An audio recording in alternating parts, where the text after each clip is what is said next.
Guys हामी र प्रशान्त यहाँ यसलाई काँधोमा बोकेर म घर गइरहेको छु।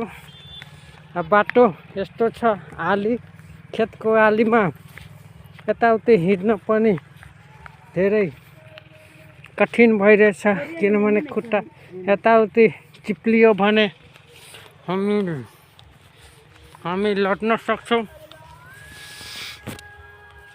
यहाँ प्रशान्त बाबुले मेरो मुख छोपिरहेछ।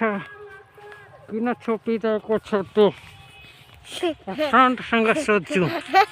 मेरो मुख किन छोपेको बाबु?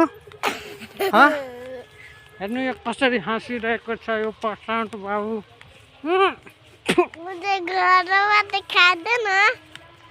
हाम्रो घर उता छ, यो अहिले यहाँबाट जानलाई लाग्छ 5 मिनट अगाडिको गाउँमा छ घर र यता पुरै सरे छ। यो अगाडि एउटा पुतला राखेको छ।